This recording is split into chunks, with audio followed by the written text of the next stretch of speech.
Hi everyone, welcome to the session. It's your biology educator Neeta Shukla. Welcome to the video actually.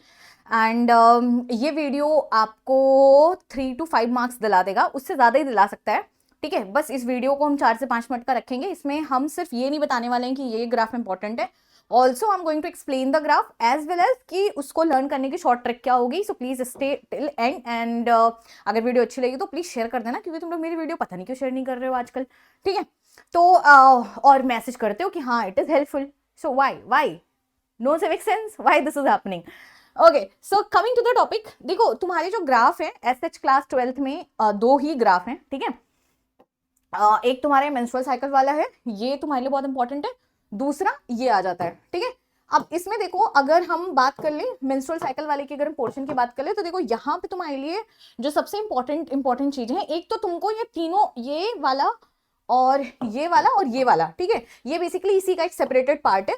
ये तीनों बनाना आना चाहिए. इसको अपने निगाह में, अपने दिल में, अपना दिमाग में छाप लो. सबसे पहली चीज तो आप स्क्रीन पे देख सकते हो, इसको स्क्रीनशॉट चाहो तो ले लो कि कभी भी तुम फ्री हो तो गो थ्रू कर लो. Now let's talk about menstrual cycle. Menstrual cycle में तुमको पता है कि मेंस्ट्रुएशन है, फॉलिकुलर फेज है, और यहाँ पे ओवुलेटरी फेज है. ठीक है, और एक ल्यूटियल है. यहाँ से क्वेश्चन क्या क्या आते हैं वो हम तुमको बता देते हैं. सबसे ज्यादा फेज तुम्हारा जो आता है क्वेश्चन, वो ल्यूटियल फेज से आता है कि ल्यूटियल फेज 14th डे पे होती है. ठीक है, और दूसरा क्वेश्चन यहाँ से आता है कौन कौन सा हार्मोन पीक पे होता है. वो याद रखना है, एस्ट्रोजन पीक पे होता है, दूसरा आपका एलएच पीक पे होता है, एफएसएच.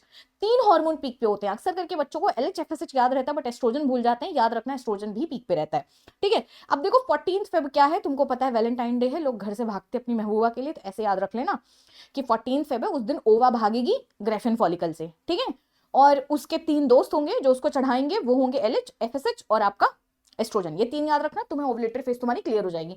बाकी तो कॉमन सेंस है कि ल्यूटियल फेज में तो बेबी की आने की तैयारी हो रही है, तो ऑब्वियस सी बात है कि प्रोजेस्टेरॉन का लेवल सबसे हाई यहीं पे मिलेगा. प्रोजेस्टेरॉन हाईएस्ट तुमको यहाँ पे मिलेगा.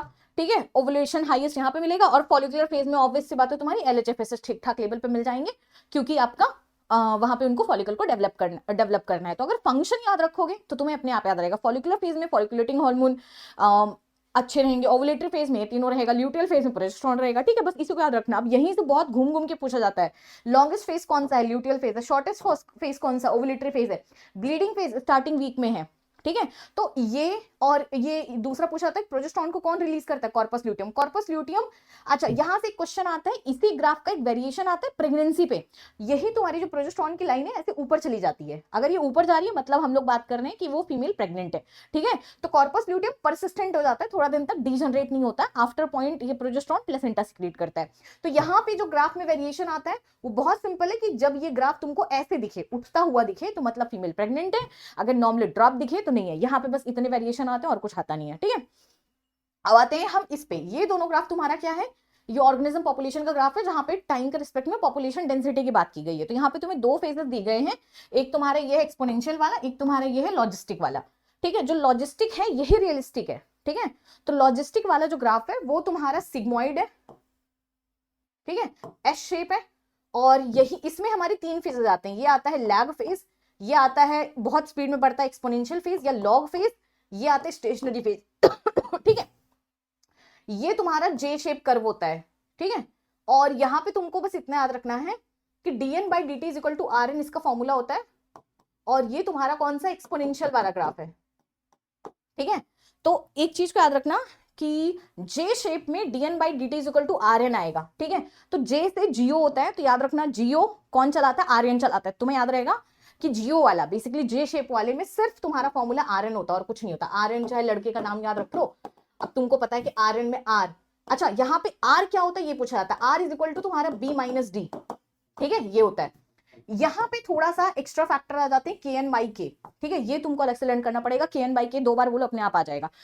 K is carrying capacity. जो थर्ड क्वेश्चन यहाँ से आता है कि यहाँ पे ऐसे क्वेश्चन मार्क देके पूछा था व्हाट इज दिस, तो यहाँ पे तुमको कैरिंग कैपेसिटी बतानी पड़ेगी. ठीक है, तुम्हें पता होना चाहिए K क्या है, कैरिंग कैपेसिटी. तुम्हें पता होना चाहिए R क्या है, B minus D is equal to intrinsic rate of natural increase, है ना, या फिर बायोटिक पोटेंशियल.